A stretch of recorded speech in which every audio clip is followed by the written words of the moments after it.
வணக்கம் மக்களே! இந்த வீடியோல நம்ம சில பங்குகள் பற்றியான முக்கிய அப்டேட்ஸ் எல்லாம் டிஸ்கஸ் பண்ண போறோம். அது போக சில பங்குகள நான் ஃபோக்கஸ் பண்ணியிருக்கேன். அத பற்றியான விவரங்களையும் இந்த வீடியோல கண்டிப்பா அப்டேட் நான் பண்றேன். ஸோ ஒன் பை ஒன்னா நம்ம பார்ப்போம். ஃபர்ஸ்ட் நம்ம ஜெனரல் மார்க்கெட்ட பார்ப்போம். இன்னைக்கு டேல கரண்ட்டா நம்ம மார்க்கெட் இப்போ வரைக்கும் ஒரு நெகட்டிவ் பெர்ஃபார்மன்ஸ போஸ்ட் பண்ணிட்டு இருக்கு. நிஃப்டி 50 ஒரு 140 பாயிண்ட்ஸ் வரைக்கான இறக்கம். பட் பெரிய அளவுக்கான ஒரு டவுன்ஃபால் ஏற்படல நிஃப்டில.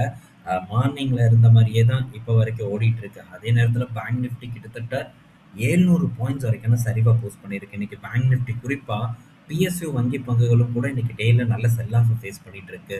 ஸோ ரொம்ப வரவேற்கக்கூடிய விஷயம். பிஎஸ்யூ வங்கி பங்குகள போட்டு அடிச்சு நிமித்துனா தான் நமக்கு டெஃபினட்டா வந்து சான்ஸ் ஏற்படும். அதுவரைக்கும் நமக்கு சான்ஸ் ஏற்படுவது ரொம்பவே வந்து கஷ்டம் தான். பிரைவேட் செக்டர் வங்கி பங்குகள் பொறுத்தவரைக்கும் கோடாக் மட்டும் இன்னைக்கு கொஞ்சம் பெரிய அளவுக்கான அடி. 2% இறக்கம். இண்டஸ்இண்ட் ஒரு 1.5% கிட்ட இறங்கியிருக்கு. மத்தபடி மிச்சம் இருக்கக்கூடிய லீடிங் பேங்க்ஸ் பார்க்கும்போது ஓரளவு பெட்டரான ஒரு சரிவு தான் குடுத்திருக்கு. பெரிய அளவுக்கான இம்பாக்ட் ஏற்படல.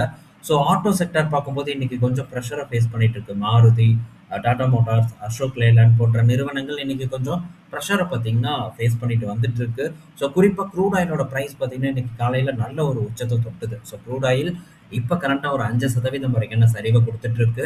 ஸோ க்ரூட் ஆயிலோட இம்பாக்ட் பார்த்தீங்கன்னா மார்க்கெட்ட திரும்ப பாதிக்க ஆரம்பிச்சிருக்கு. டயர் செக்டார் நிறுவனங்கள் இப்போ அகைன் பார்த்தீங்கன்னா இன்னைக்கு டேல ஒரு சரிவை வந்து குடுத்திருக்கு.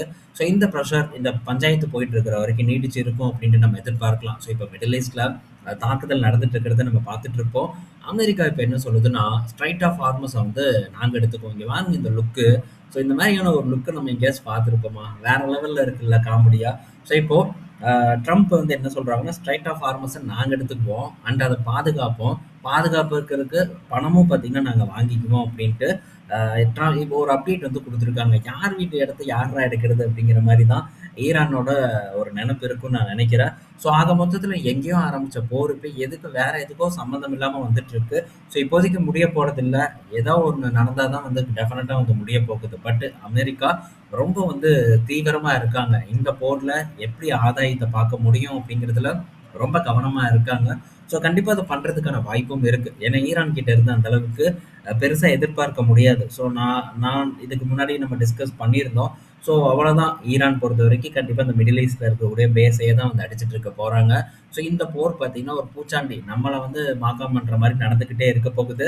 ஸோ இதனால பங்குச்சந்தை பாதிப்பு ஏற்பட்டதுன்னா, அந்த பாதிப்ப நம்ம வந்து கண்டிப்பா பயன்படுத்துறதுக்கு முடிஞ்ச அளவுக்கு வந்து ட்ரை பண்ணணும். ஸோ இந்த மாரியான தருணத்தில தான் நமக்கு வாய்ப்புகள் கிடைக்கும். அந்த வாய்ப்புகள நம்ம கண்டிப்பா கேட்ச் பண்ண ட்ரை பண்ணலாம். ஸோ கோடாக் பேங்க்லாம் பார்த்தீங்கன்னா, இப்ப திரும்ப இறங்க ஆரம்பிச்சிருக்கு. ஸோ ரொம்ப நல்ல விஷயம், வரவேற்கக்கூடிய விஷயம். அடிச்சு இறக்குங்கடா அப்படின்னு தான் மனசுக்குள்ள வந்து தோணுது. ஸோ இறங்குச்சுன்னா கண்டிப்பா புதுசா இருக்கிறவங்களுக்கு ஒரு சான்ஸ் வந்து ஏற்படும். ஸோ அதெல்லாம் வந்து கவனமா ஃபாலோ பண்ணிட்டே வாங்க கோடாக் பேங்க் எல்லாம் பொறுத்தவரைக்கும். ஸோ கிடைச்சதுன்னா நமக்கு ஒரு லக்கு தான் லாங் டெர்ம் பொறுத்தவரைக்கும். அண்டு இன்னைக்கு நான் பார்த்தீங்கன்னா ஐடிசி அதுக்கப்புறம் ரிலையன்ஸ் இது 2யுமே வந்து இன்னைக்கு டேல வந்து ஃபோக்கஸ் பண்ணியிருக்கேன். ஸோ ஐடிசி அதுதான் கொஞ்சம் வந்து அதிகமா பண்ணியிருக்கேன். ரிலையன்ஸ் பொறுத்தவரைக்கும் சின்னதா தான் வந்து பண்ணியிருக்கேன். ஸோ இப்போ ஐடிசி பார்த்தீங்கன்னா, இன்னைக்கு டேல சரிவ சந்திச்சுட்டு இருக்கு. ஆல்மோஸ்ட் இதுக்கு முந்தைய ஒரு லோ எப்படி இருந்ததோ, அதுகிட்டயே வந்து வந்தாச்சு. அதனால ஐடிசிய பார்த்தீங்கன்னா, சரி இன்னைக்கு போடுவோம் அப்படின்னு சொல்லிட்டு இப்ப வீடியோ ரெக்கார்ட் பண்றதுக்கு முன்னாடி தான் வந்து இத கேட்ச் பண்ணியிருந்தேன்.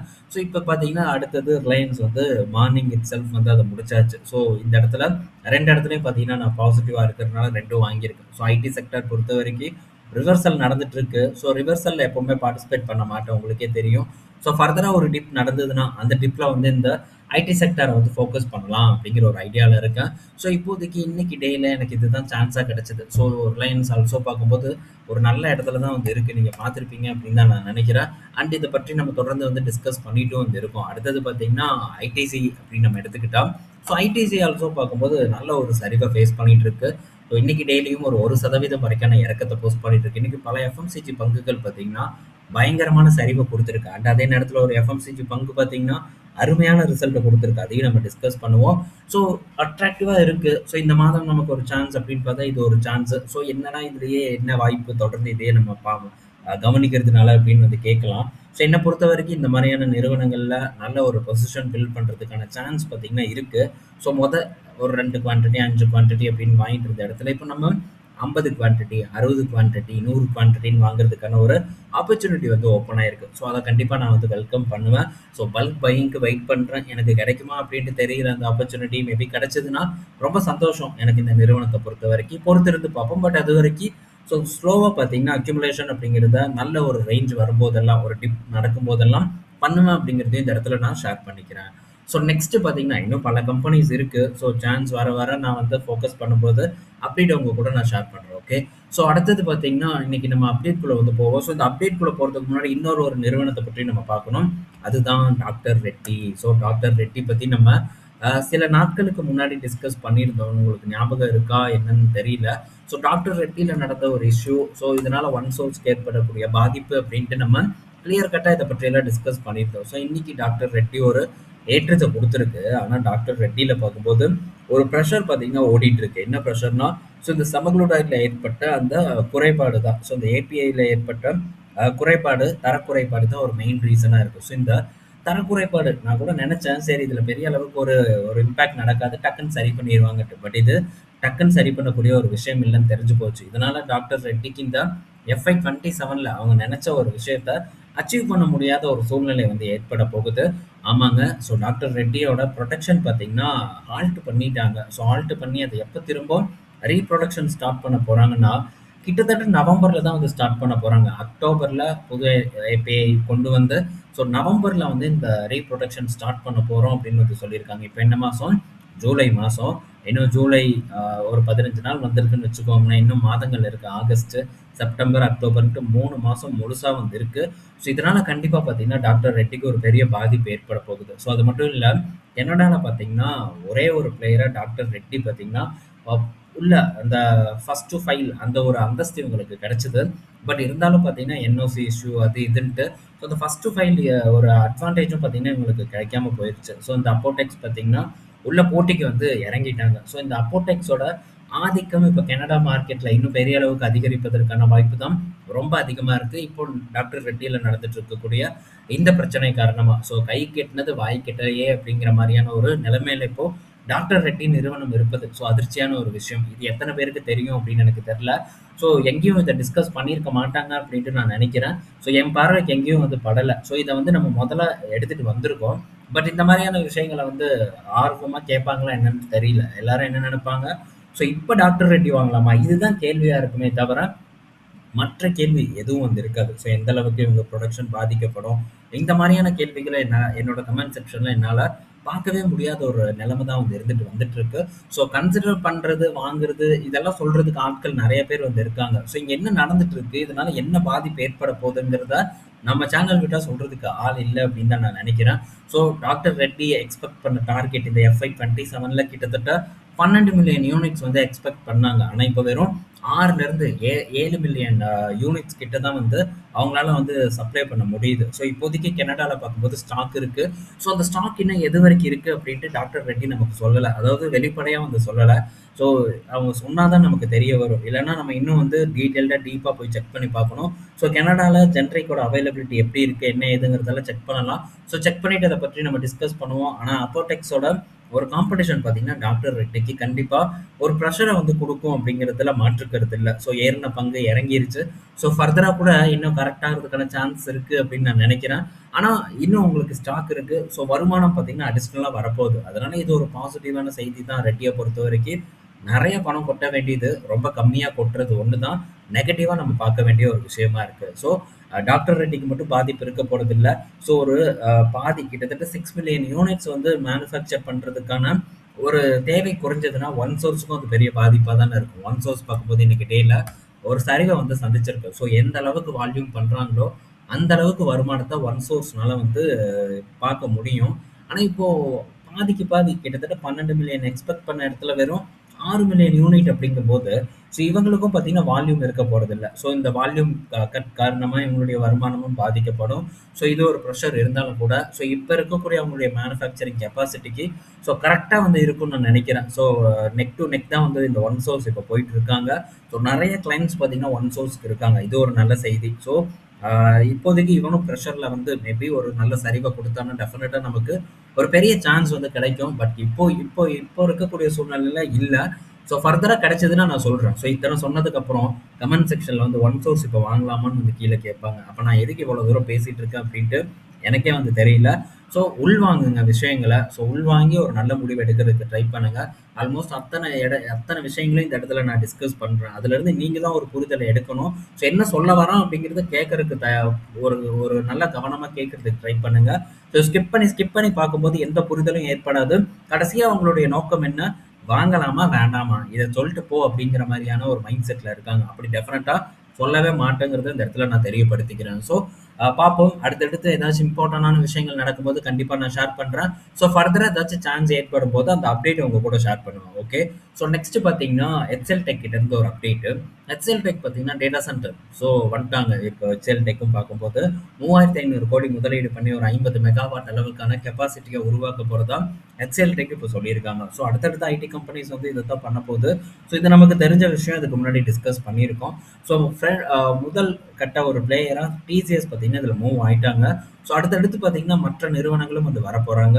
ஸோ இது நல்ல ஒரு விஷயம் தான் இந்த கம்பெனிஸை பொறுத்த வரைக்கும். பட் ரொம்ப சின்ன அளவில் தான் வந்து இருக்குது இந்த டேட்டா சென்டர். ஸோ ஒரு டேட்டா சென்டர் அமைக்கிறதுக்கான காஸ்ட் அப்படின்னு பார்த்தா கிட்டத்தட்ட பெரிய அளவுக்கு வந்து அவங்க இன்வெஸ்ட்மெண்ட் பண்ண வேண்டிய ஒரு இடத்துல தான் இருக்காங்க. ஸோ எப்படி பண்ணுறாங்கங்கிறத நம்ம பார்ப்போம். கண்டிப்பாக இதில் பெரிய அளவுக்கு வந்து கேபிட்டலை உள்ளே போடணும். பட் போட்ட கேபிட்டலுக்கு தகுந்த ரிட்டர்ன் இந்த இடத்துல கண்டிப்பாக வந்து கிடைக்கும். ஸோ இதில் ரிலையன்ஸோட காஸ்ட் அட்வான்டேஜ் அப்படின்னு நம்ம எடுத்து பார்த்தா வேறு லெவலில் இருக்குது. ஸோ மற்ற யாருக்குமே அந்த அளவுக்கு காஸ்ட் அட்வான்டேஜ் வந்து இல்லை. ஸோ இவங்களுக்கு நல்லா இருக்குங்கிறது என்னோட ஒரு கருத்து. ஸோ இதெல்லாம் பார்ப்போம் ஃபர்தராக. ஸோ இத்தனை இருந்து ஏற மாட்டேங்குதே என்னடா அப்படிங்கிற ஒரு கேள்வி இருக்கலாம். பட் அதுதான் மார்க்கெட். ஸோ மார்க்கெட் என்னைக்கு ஏற்றணும்னு முடிவு பண்ணுறானுங்களோ அன்னைக்கு தான் ஏற்றுவான். அது வரைக்கும் பொறுமையாக இருக்கிறவங்களுக்கு தான் பரிசே தவிர பொறுமை இல்லாதவங்களுக்கு பரிசு இல்லைங்கிறத நான் தெரியப்படுத்திக்கிறேன். ஸோ நெக்ஸ்ட்டு ஜியோ பிளாட்ஃபார்ம் கிட்ட இருந்த update. So Jio platform IPO வரக்கூடிய இந்த சூழ்நிலையில் பார்த்தீங்கன்னா இப்போ சிஇஓ பார்த்தீங்கன்னா ஒரு மாற்றம் கொண்டு வந்திருக்காங்க. இது ஒரு பெரிய சேஞ்ச் அப்படின்னு வந்து நம்ம சொல்லலாம். ஸோ பார்ப்போம். முதல்ல இதெல்லாம் லிஸ்ட் ஆகட்டும். லிஸ்ட் ஆனதுக்கப்புறம் இதை பற்றியெல்லாம் நம்ம பேசுவோம் விவரமாக. அடுத்தது ஜிக்யூஜி பார்ட்னர் பார்த்தீங்கன்னா அதானி குரூப்ல இருக்கக்கூடிய பங்குகளை வந்து கட் பண்ணியிருக்காங்க. ஸோ கிட்டத்தட்ட 12,000 கோடி கிட்ட அவங்களுடைய பங்குகளை வந்து குறைச்சிருக்காங்க. ஸோ எங்கெங்கே எவ்வளோ குறைச்சிருக்காங்க அப்படிங்கிற டேட்டா நமக்கு இருக்கு. So Adani enterprises, green energy, ports, அதுக்கப்புறம் அதானி பவர் இந்த இடத்துல எல்லாம் பார்த்தீங்கன்னா அவங்களுடைய ஸ்டாக்கை கட் பண்ணியிருக்காங்க. ஸோ இதோட ஒட்டுமொத்த வேல்யூ கிட்டத்தட்ட 12,000 கோடி கிட்ட இருக்கு. ஸோ இதெல்லாம் நமக்கு மிக சிறந்த ஒரு எக்ஸாம்பிள். ஸோ இந்த ஜிக்யூஜி யாரும் வந்து எல்லாம் பயந்து நடுங்கிட்டு இருந்தாங்க. அதானி முடிஞ்சே போச்சு அப்படின்ட்டு தைரியமா வந்து ஒருத்த முடிவு எடுத்தான். ஸோ அப்படி எடுத்த ஒரு முடிவுக்கு கிடைச்ச பரிசை பாருங்க. அந்த டைம்ல பல கிரிட்டிசைஸ் இருந்தது ஜிக்யூஜி மேல. ஸோ இவனை என்னென்னமோலாம் வந்து சொன்னாங்க. அவன் பாட்டுக்கு சந்தோஷமா லாபம் சம்பாரிச்சு இப்போ போறான். இப்போ வாய் திறக்க சொல்லுங்க சொன்னவனுங்கெல்லாம் எவனும் வாயை திறக்க மாட்டான். எல்லாரும் வாயை மூடிட்டு கம்முன்னு வந்து உட்காந்துக்குவாங்க. பட் நமக்கு இந்த இடத்துல ஒரு பாடம் கிடைச்சிருக்கு. ஸோ ஒரு பெரிய கிரைசிஸ்ல என்ன பண்ணணும் அப்படிங்கிற ஒரு ஒரு முக்கியமான ஒரு ப்ராக்டிக்கல் லெசனை நமக்கு ஜிக்யூஜி நடத்தி காட்டியிருக்கான். அதுக்காக நம்ம வந்து பெரிய மியூச்சுவல் ஃபண்ட் அப்படின்னு நினச்சிட்டு ஸோ எல்லாம் இறங்கக்கூடிய பங்குகள்லையும் போய் முதலீடு பண்ண முடியாது. பொட்டன்ஷியல் இருக்குது அப்படிங்கிறத பார்க்கணும். எல்லா விஷயங்களையும் அனாலிசிஸ் பண்ணதுக்கு அப்புறம் தான் இந்த மாதிரியான எதிர்நீச்சலே போட ஆரம்பிக்கணும். எனக்கு நீச்சலே தெரியாது, நான் போய் எதிர்நீச்சல் போட்டு சம்பாதிக்க போறேன்ட்டு போனோம்னா கண்டிப்பாக ஆத்தோட ஆத்தா நம்ம அடிச்சுட்டு ஓடிடுவோம். ஸோ ரொம்ப கேர்ஃபுல்லாக நிறைய உழைப்பை போட்டு நம்ம பண்ணும்போது வெற்றிங்கிறது தானாக வந்து கிடைக்கும். ஸோ எனக்கும் இது ஒரு படிப்பினை தான். ஸோ டெஃபினட்டாக நெக்ஸ்ட் டைம் இந்த மாதிரியான ஒரு மிஸ்டேக்கை நான் பண்ண மாட்டேன். ஸோ ஒவ்வொன்றையும் ஞாபகம் வச்சுக்கிட்டே நம்ம வரும்போது அது ஏதோ ஒரு வகையில் உங்களுக்கு யூஸ்ஃபுல்லாக இருக்குங்கிறது என்னோட கருத்து. அடுத்தது பஜாஜ் எலக்ட்ரிக்கல் கிட்ட இருந்து பஜாஜ் கன்சியூமர் கிட்ட இருந்து ஒரு அப்டேட்டு. ஸோ அவங்களுடைய பர்ஃபார்மன்ஸ், அதாவது இந்த காலாண்டு பர்ஃபார்மன்ஸ் பார்த்தீங்கன்னா பெட்டராக வந்து இருக்குது. கிட்டத்தட்ட 71 கோடி கிட்ட லாபம் பண்ணியிருக்காங்க. நெட் ப்ராஃபிட் கணிசமாக வந்து உயர்ந்திருக்கு. அப்படி இருந்தும் கூட பஜாஜ் கன்சியூமரை இன்னைக்கு டேல போட்டு நிமித்தி இருக்காங்க. என்ன ரீசன் அப்படின்னு பார்த்தா ஸோ இந்த நிறுவனம் ஆல்ரெடி ஒரு சூப்பரான ஒரு ரேலியை வந்து போஸ்ட் பண்ணிருச்சு. அதனால இந்த நிறுவனத்தை பார்த்தீங்கன்னா இப்போ 11% அடிச்சிருக்காங்க. நல்ல பர்ஃபார்மன்ஸை கொடுத்துருக்காங்க. மார்ஜின் பாருங்க எங்க இருக்குன்ட்டு. ஸோ இதுதான் ரொம்ப ஹைலைட்டான ஒரு விஷயம். மார்ஜின் கன்சிஸ்டண்டா பார்த்தீங்கன்னா வளர்ந்துக்கிட்டே வந்துட்டு இருக்கு. இதுக்கு என்ன ரீசன் அப்படின்னு தெரியல. இதை முதல்ல நம்ம உட்காந்து ஸ்டடி பண்ணணும். ஸோ ஏன்னா ரொம்ப நல்ல ஒரு மார்ஜினை வந்து கொடுத்துருக்காங்க. போன குவார்ட்டரும் சரி, இந்த குவார்ட்டரும் சரி. இந்த மார்ஜின் காரணமே உங்களுடைய பர்ஃபார்மன்ஸ் இந்த காலாண்டு பெட்டராக வந்து இருக்கு. ஸோ நல்ல ரிசல்ட்டை கொடுத்துருக்காங்க. இருந்தும் ஏறாததுக்கான ரீசன் இந்த பங்கு போன வருடம் பார்க்கும்போது வெறும் 150 ரூபா 200 கிட்ட இருந்தது. ஸோ 200 இருந்தது. இதுக்கப்புறம் பார்த்தீங்கன்னா 600 மேலே போயிட்டு இப்போ வந்து ஒரு 600க்கு கீழே ட்ரேட் ஆகிட்டு இருக்கு. ஸோ நல்ல பர்ஃபார்மன்ஸ் பட் இந்த அளவுக்கு ஒர்த் இல்ல. பெரிய பெரிய எஃப்எம்சிஜி நிறுவனங்கள் படுத்த படுக்கையா கிடக்கு. பட் இதெல்லாம் நல்லா பெர்ஃபார்ம் பண்ணுது. ஸோ இப்போ பெரிய பெரிய நிறுவனங்கள் பக்கம் போறது தான் பெட்டர் அப்படிங்கிறது என்னோட கருத்து. ஸோ ஓகே, இந்த வீடியோல நம்ம நெறைய விஷயங்கள நம்ம பேசியிருப்போம். ஸோ எஃப்எம்சிஜியோட ரிசல்ட் ஒரு ரிசல்ட் வந்திருக்கு. நல்ல பெர்ஃபார்மன்ஸா இருக்கு. ஸோ தொடர்ந்து வரும். தொடர்ந்து நம்ம பார்ப்போம். சான்ஸ் கிடைக்க கிடைக்க நம்ம அத யூஸ் பண்றதுக்கு ட்ரை பண்ணிக்கணும். ஸோ அப்புறம் விட்டுட்டு பின்னாடி அந்த இத இப்ப வாங்கலாமா? இப்ப புக் வேல்யூ நல்லா இருக்கே. இப்ப பிஇ ரேஷியோ நல்லா இருக்கே. நல்லா ஏறுதே அப்படின்னு நீங்க கேட்டீங்கன்னா, ஒண்ணும் பண்ண முடியாது. ஸோ திரும்ப திரும்ப போய் பீக்ல வாங்கி திரும்ப திரும்ப நஷ்டம் பண்றதே தான் பொழப்பா வந்து இருக்கும்.